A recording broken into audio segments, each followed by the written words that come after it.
पूर्व विधायक की सीट पर रह चुके हैं। रवि जी, चुनाव की जैसी डेट होती है, घोषणा होती है, चुनाव आयोग घोषणा करता है, कांग्रेस पार्टी उसी समय सरेंडर कर दी। केदारनाथ में जिस प्रकार के विकास हुए हैं, पुनर्निर्माण और पुनर्विकास के जो कार्य हुए हैं, जो आपदा के तुरंत बाद होने चाहिए थे, क्योंकि वो इसलिए भी क्योंकि हमारी चारधाम की यात्रा केदारनाथ उसमें से एक बहुत महत्वपूर्ण चारधाम है। उस समय वो कार्य पूरे होने चाहिए थे। कार्य संपूर्ण भी ना होते, कम से कम वहां कार्य शुरुआत तो करते, मगर उस समय की सरकार केवल अपनी कुर्सी बचाने में और केवल राजनीतिक लाभ कैसा लिया जाए, केवल उसी में पड़ी हुई थी और उससे ज्यादा उन्होंने वहां पर कुछ किया नहीं। सत्ता का परिवर्तन होता है, आदरणीय प्रधानमंत्री मोदी जी देश के प्रधानमंत्री बनते हैं। उन्होंने चाहे उस समय जब आपदा आई थी उस समय भी उत्तराखंड आए थे और वो उस समय केदारनाथ जाना चाहते थे, केदारनाथ की वास्तु स्थिति को देखना चाहते थे, मगर उस समय की विधर्मी कांग्रेस सरकार ने आदरणीय प्रधानमंत्री जी को उस समय मुख्यमंत्री थे, उस समय उनको अनुमति नहीं दी। मगर जैसे ही वो देश का नेतृत्व उनको मिलता है, जनता का आशीर्वाद मिलता है, तो उसके बाद वहां के पुनर्विकास के लिए, वहां के पुनर्निर्माण के लिए, वहां के सांस्कृतिक और आध्यात्मिक जो गौरव था उसको किस प्रकार से और मजबूत किया जाए, क्योंकि वहां जब आपदा आती है तो वहां पर जितनी भी स्थिति जिन्होंने भी देखी होगी तो रूह कांप गई थी। वहां पर वहां के जितने भी भवन थे, वहां के जितने भी घर थे, वहां पे जितनी भी धर्मशालाएं थी, यहां तक कि आदि गुरु शंकराचार्य की जो समाधि थी वो भी विलुप्त वहां से हो गई थी। उसके बाद आदरणीय प्रधानमंत्री मोदी ने, आप विजुअल दिखा रहे हैं यहाँ पे केदारनाथ के, आप देखिए जहां पर एक व्यक्ति नहीं खड़ा हो सकता था, इतना वहां पर स्थिति थी। आज वहां इस बार रिकॉर्ड टूटा है, हर बार रिकॉर्ड टूट रहा है। 40,000 से अधिक लोग एक दिन में दर्शन किए वहां पर। ये अपने आप में दिखाता है कि 2013 से 2014 की स्थिति में कितना बड़ा परिवर्तन आया है। हमने देश में 2014 के बाद से जो पॉलिटिकल कल्चर में भारत की जनता कह रही थी कि परिवर्तन होना चाहिए, परिवर्तन होना चाहिए, उस परिवर्तन हमने लाया। मैं वैसे उत्तराखंड से और केदारनाथ से जुड़ा हुआ विषय नहीं, मगर मैं आपको बता देना चाहता हूँ। 1952 में देश के पहले इलेक्शन होते हैं। 1952 से लेके आज तक अगर हम लोकसभा की बात करें तो 18वीं लोकसभा इस समय देश में है और अभी 2 राज्यों के चुनाव भी हुए, हरियाणा के और आपकी जम्मू कश्मीर के चुनाव हुए। जम्मू कश्मीर का पहला ऐसा चुनाव है जिसमें ना कोई पत्थर चला है, ना किसी प्रकार की गोली हुई है चली है, ना किसी प्रकार की आतंकवादी घटना हुई है। बड़े शांति के माहौल में वहां पर चुनाव संपन्न हुए। ये अपने आप में दिखाता है जो देश ने हमसे उम्मीद की थी कि एक शांति के वातावरण में पूरे देश में चुनाव होना चाहिए, हमने वो सुनिश्चित की। वो शांति हमने जम्मू कश्मीर में सुनिश्चित की। एक भी गोली नहीं चली, एक भी पत्थर नहीं चला। आप देख सकते हो कि केदारनाथ में जो हमने कार्य किए, आज कांग्रेस के नेताओं की जो बौखलाहट है वो इससे स्पष्ट दिख रही है कि जो कार्य उनकी सरकार ने करने चाहिए थे उन्होंने वो कार्य नहीं किए। और वहां के लोगों की जो आर्थिक व्यवस्था थी, जो आर्थिक विकास की जो स्थिति थी 2013 की आपदा के बाद जो खत्म हो गई थी, उसको कितना मजबूत किया, इस बात का प्रमाण है कि अभी तक 12 लाख से अधिक धर्मानुरागी केवल और केवल बाबा केदारनाथ के दर्शन कर चुके हैं। इससे क्या है, हमारा जो होटल व्यापारी है, ट्रांसपोर्टेशन का है, ढाबे वाला है, सहायता समूह की महिलाएं जो प्रसाद वितरण करती है, घोड़ा कंडी वाला है, उन सबको आर्थिक रूप से लाभ होता है। इसके अलावा उत्तराखंड की सरकार को भी इससे लाभ होता है। ये हमने जो लोगों से वादा किया था उस वादे पर हम 100% उतरे हैं। और ये भी अगर महिलाओं को सशक्तिकरण को और मजबूत करने के अगर किसी ने काम किया वो भारतीय जनता पार्टी के ने किया। केंद्र की सरकार उठा के देख लीजिए, स्वतंत्र भारत से आज तक जितनी भी सरकारें बनी है, आदरणीय प्रधानमंत्री की तीन बार की सरकार मोदी जी की बन चुकी है। सबसे अधिक महिलाओं को नेतृत्व देना और सबसे अधिक महिलाओं को कैबिनेट में जगह देना, ये आदरणीय प्रधानमंत्री की और भारतीय जनता पार्टी ने सुनिश्चित किया। उत्तराखंड में भी, चाहे उत्तराखंड में पहली महिला, मैं पूरा कर लेता हूँ, उत्तराखंड में पहली महिला विधानसभा अध्यक्ष बनाना हमारी सरकार ने किया। इससे पहले महिलाएं चुन के आई, मगर किसी को विधानसभा का अध्यक्ष बनाना हमारी सरकार ने किया। यही नहीं, मैं तो ये कहता हूं कि संघ लोक सेवा आयोग की आज से तो परीक्षा हो नहीं रही है, संघ लोक सेवा में आज से तो महिलाएं चुन के नहीं आ रही है, उसमें भी हमने सुनिश्चित किया कि प्रदेश की पहली चीफ सेक्रेटरी बनाने का जो काम किया वो हमारी सरकार ने किया। ये दिखाता है कि महिलाओं के सशक्तिकरण के लिए जिस प्रकार से हमारी सरकार ने योजना भी चलाई है। हमारी सरकार ने, चाहे महालक्ष्मी योजना हो, जच्चा बच्चा का ध्यान रखना हो, चाहे मिशन इंद्रधनुष के माध्यम से जच्चा बच्चा का ध्यान रखना हो, केंद्र सरकार की 28 से अधिक ऐसी योजना है जो महिलाओं को केंद्रित करके बनाया गया है। शौचालय से लेके, चूल्हे से लेके, और भारतीय सेना में उनकी जगह को सुनिश्चित करना, उनको परमानेंट कमीशन देना और केदारनाथ में फिर से एक महिला को टिकट देना, ये दिखाता है कि भारतीय जनता पार्टी महिलाओं के साथ कंधे से कंधा मिलकर चलती है। और यही कारण है जो कांग्रेस के नेताओं ने, जो कांग्रेस के नेता, आज मैं थोड़ा सा बता दूं, जो मंच पे बैठे, चर्चा करेंगे चुनाव पे ले रहा हूँ,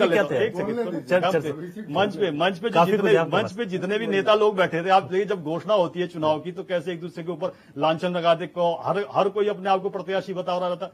वैसी स्थिति है जब बरसात होती है, जैसे एक मिनट मैं बता रहा हूँ ना उसको उदाहरण के साथ। रवि जी जब बरसात होती है तो बरसात में क्या होता है, जो एक दूसरे के दुश्मन होते हैं, सांप, छुचुंदर, नेवला, चूहा, बिल्ली, वो सारे एक दूसरे के दुश्मन होते हैं। मगर जैसे ही वो बरसात आती है, बाढ़ आती है, एक ही पेड़ में सारे चढ़ जाते हैं। मगर जैसे ही वो बरसात का पानी चले जाता है तो वो एक दूसरे के दुश्मन फिर से हो जाते हैं। आप देखते जाइए, जैसे जैसे चुनाव आगे बढ़ेगा, आपको कांग्रेस के नेताओं की सिर्फ उठवल और उनका जो खेल मैंने बताया वो सामने आपको स्पष्ट रूप से दिखाई देगा। जिन्होंने केदारनाथ की आत्मा को कुचला हो, वो अपेक्षा करते हैं कि वहां के स्थानीय जो दिवंगत आत्मा है और जो स्थानीय लोग हैं उनको आशीर्वाद देंगे। ये तो मुझे कहीं भी कतई भी दूर दूर तक संभव नहीं लगता है। ये केवल गणेश गोदियाल की वो खींच है कि वो तमाम इलेक्शन लड़ रहे हैं तो किसी में भी उनको सफलता नहीं मिल रही है, ना पार्टी में कोई उचित स्थान मिल रहा है। मात्र यही है, उनकी खींच अपनी पार्टी के अंदर तो नहीं पूर्ण हो पा रही है। भारतीय जनता पार्टी पे मीडिया के सामने कैसे निकाली जाए, केवल ये उसी का एक आपको दृश्य दिख रहा है। और केदारनाथ की जब बात भी आती है और कांग्रेस के तमाम लोग और कांग्रेस के प्रवक्ता भी जब बात करते हैं, शंकराचार्यों के नाम लेते हैं, तो मैं बताना चाहूंगा कि एक समय था कि जब सत्ता के मद में कांग्रेस किस प्रकार से हिंदू संस्कृति और सनातन संस्कृति के प्रति किस प्रकार के निर्णय लिया करती थी, वो किसी से छुपा हुआ नहीं है, वो सार्वजनिक पटल पर है। और किस प्रकार से हमने उस समय भी विरोध किया था और हमने कहा था कि, और स्वामी विवेकानंद जी ने कहा था एक बार जब वो अमेरिका में थे, उन्होंने कहा था कि भाई गर्व से कहो हम हिंदू है। हमारा तो प्रत्येक भारतीय जनता पार्टी का कार्यकर्ता जनसंघ के समय से और भारतीय जनता पार्टी के उदय से भी और उससे पहले भी इसी नारे के साथ आगे बढ़ा है कि गर्व से कहो हिंदू है। आज जहां भी जाते हैं हमारे कार्यकर्ता, आप देख लीजिए किसी भी अन्य प्रदेशों में जहां पर हमारी अनुकूल स्थिति नहीं है, किस प्रकार से हमारे कार्यकर्ताओं को मारा जाता है। मगर हम अपने संकल्प पे अडिग है। हमने जो संकल्प लिए हैं उन संकल्पों को हमने धरातल पर उतारा है। हमने कहा था कि 370 राम मंदिर और भारत के अंदर मजबूत सुरक्षा प्रदान करेंगे। आज भारत के अंदर मजबूत सुरक्षा प्रदान है। एक भी ऐसा बम ब्लास्ट आपको सुनने को नहीं मिलेगा, चाहे रेलवे स्टेशन हो, चाहे हॉस्पिटल हो, चाहे आपके बस स्टैंड हो, कहीं ये सुनने को नहीं मिलेगा कि ये कोई अनजान वस्तु है उसको ना छुए। ये राष्ट्रीय मुद्दे हो गए। मैं बता रहा हूँ, मैं कह रहा हूँ यूकेडी ने भी ये कहा ना कि भाजपा इस बात का जिक्र नहीं कर रही है कि भू कानून, मूल निवास, इस बात का जिक्र हम लोग कर रहे हैं वहां पर। रवि जी, उत्तराखंड के अंदर जितनी भी समस्याएं उत्पन्न की गई कांग्रेस के द्वारा, उसका हल भारतीय जनता पार्टी 100% कर रही है और सिलसिलेवार उसका 100% हम उसका धरातल पर उतार रहे हैं। धर्मांतरण विरोधी कानून हो, नकल विरोधी कानून हो, महिलाओं को क्षैतिज आरक्षण देना हो, महिलाओं को सहायता समूह में आरक्षण देना हो, महिलाओं को सशक्तिकरण करना हो, उनको कैबिनेट में और उनको टिकट देना, पंचायतों में उनका स्थान तय करना, तमाम क्षेत्रों में हमने वो जो समस्याएं बनी हुई थी उन समस्याओं को हमने हल किया है। उत्तराखंड जब हमको सौंपा गया 2017 में तो केवल कंगाल और बदहाल कानून व्यवस्था और चरमराई कानून व्यवस्था हमको हमारे हाथ में दिया गया। आज हमने उत्तराखंड को, आप देख लीजिए, अगर आर्थिक दृष्टि से देखा जाए, उत्तराखंड का राजस्व पहली बार बढ़ा है। हमारा जो राजस्व घाटा है वो कम हुआ है। हमारी जीएसडीपी जो ग्रॉस स्टेट डोमेस्टिक प्रोडक्ट वो हमारी बढ़ी है। जीएसटी हमारा हर बार नेशनल एवरेज से बढ़ के आ रहा है। सामान्य रोजगार में हम सबसे आगे। सरकारी रोजगार में पिछले 3 वर्षों में हमने 17,000 से अधिक देने का काम किया। हमने फार्मास्यूटिकल के क्षेत्र में हमने और अधिक, क्योंकि 20% सबसे अधिक 20% हमारे उत्तराखंड में होता है। उसके लिए हमने पीएमओ से सीधा बात करी है कि आप इंडस्ट्री लाइए, हम यहाँ पे उसके अनुसार लोगों को रोजगार देने के लिए आपको नॉर्म्स भी हम जो भी सरकार को करना होगा सरकार करेगी। हम चाहे रोजगार की दृष्टि से हो, चाहे शिक्षा के क्षेत्र में हो, चाहे स्वास्थ्य के क्षेत्र में हो, चाहे सुरक्षा के क्षेत्र में हो, हमने ऊर्जा के क्षेत्र में भी हमने तमाम वो योजनाएं जो 1960 के दशकों से लटकी हुई योजनाएं थी, उस पर भी केंद्र सरकार से अनुमति ली है और उसके उदाहरण के तौर पर हमने लोहारी बांध बना के तैयार कर दिया है। मोरी नेटवर्क प्रोजेक्ट हमने बन के तैयार दिया है। और केदारनाथ की जब बात आती है, कांग्रेस के अंदर बहुत ज्यादा हलचल होती है। जब ये कांग्रेस के प्रवक्ता बोलते हैं कि शंकराचार्य ने इस प्रकार की बात करी है, तो मैं बताना चाहूंगा इन शंकराचार्यों पर ही पहली बार लाठीचार्ज 1967 में इंदिरा गांधी ने ही करवाया था। जब संसद भवन के बाहर जब गोरक्षा दल गया था, छोटे छोटे नंदी लेके गया था, तब करपाती महाराज ने कहा था कि जो, और उनको लाठीचार्ज से गोलियां चलाई थी, तब करपाती महाराज ने कहा था कि मैं इन साधु संतों को खून को माफ करता हूं, मगर जो ये छोटे छोटे नंदी मरे हैं, जो केदारनाथ के बाहर की जो प्रतीक्षा करते हैं, उनके ऊपर जिस प्रकार से इनकी हत्या हुई है, आने वाले समय में इसके परिणाम देखने को मिलेंगे। आप देख लीजिए आज तमाम अभी हरियाणा के चुनाव संपन्न हुए ना, उसके बाद किस प्रकार के, जब यहाँ उत्तराखंड में 2 चुनाव हुए तो कैसे कर रहे थे कि हरियाणा में बोरिया बिस्तर बंद हो जाएगा, जम्मू कश्मीर में बोरिया बिस्तर बंद हो जाएगा। किसका बोरिया बिस्तर बंद हुआ? आज महाराष्ट्र देख लीजिए, छत्तीसगढ़ देख लीजिए, वहां पे चुनाव की तारीख घोषित हुई है ना, मगर उनको सीटें नहीं मिल रही कांग्रेस को, अपने जो कहते हैं कि हमारे मित्र गठबंधन है। और यही नहीं, उत्तर प्रदेश में तो चुनाव के लिए अभी तक एक फॉर्म नहीं खरीदा, वो चुनाव ही नहीं लड़ रहे हैं। स्थिति किसकी हुई है खराब? कांग्रेस की खराब हुई है। और केदारनाथ में तो मैं बता देना चाहता हूं, आज केदारनाथ का बच्चा आर्थिक रूप से मजबूत हुआ है।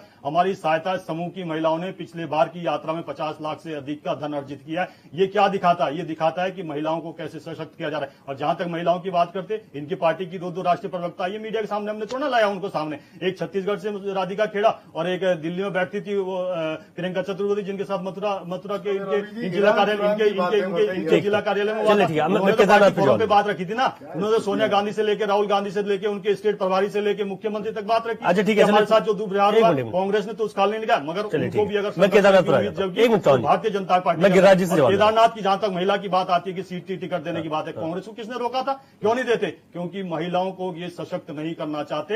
ये केवल और केवल अपनी राजनीति के लिए किस प्रकार से छल कपट और खेल खेलना चाहते हैं, वो केदारनाथ की जनता अच्छे से जानती है। और मैं बताना चाहता हूं, केदारनाथ के हमारे परिश्रमी कार्यकर्ता और वहां की जनता का आशीर्वाद वहां के प्रत्येक बूथ को भाजपामय करने वाला है। और मैं बता रहा हूं, इतनी जबरदस्त जीत होने वाली है। कांग्रेस को जो अभी डर का जो अभी से आने लगे, गिरिराज जी जवाब दीजिए। भाजपा कह रही है कि आप लोगों ने पुनर्वास नहीं किया, इसका मीनाक्षी जी पर जा रहा हूं। आपके कैमरामैन तो धरातल पर रहते हैं, पिथौरागढ़ की गूंजी से लेकर उत्तरकाशी की पहाड़ियों तक जाते हैं।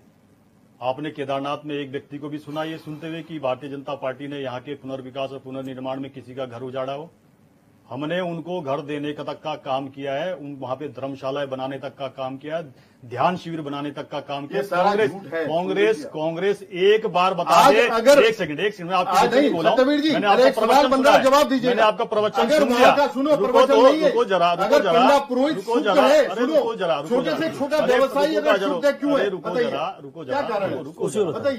जरा बताइए सर। और सनातन संस्कृति की बात कौन करता है? सनातन संस्कृति की बात कौन करता है? नहीं, सवाल मतलब वही बात सवाल पर जवाब दीजिए। मतलब वही बात होगी। एक मुहावरा है कि मौलवी का दायित्व छोड़ के वो संस्कृत बोलने लग गया।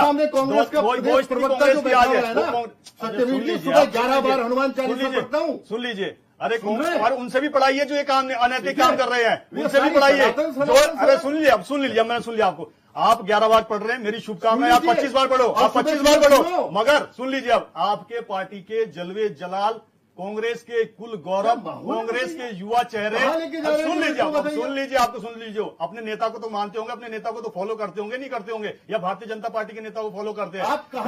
लोकसभा के अंदर ऑन रिकॉर्ड, 1 मिनट रुक जाइए ना, आप क्यों इतना विश्वास हो रहे हैं?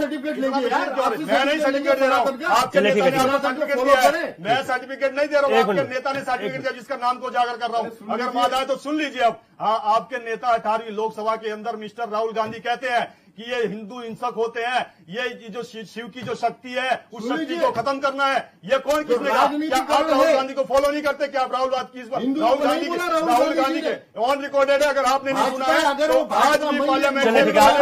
आज के टॉपिक पर आ जाता हूँ मीनाक्षी के बाद। सर एक मिनट, दो लोग और भी हमारे साथ हैं। गिरिराज जी चौहान को शक्ति बोला उन्होंने, गिरिराज जी चौहान जी और शिव का शिव शक्ति बोला। ठीक है, मीनाक्षी जी पर जा रहा हूँ।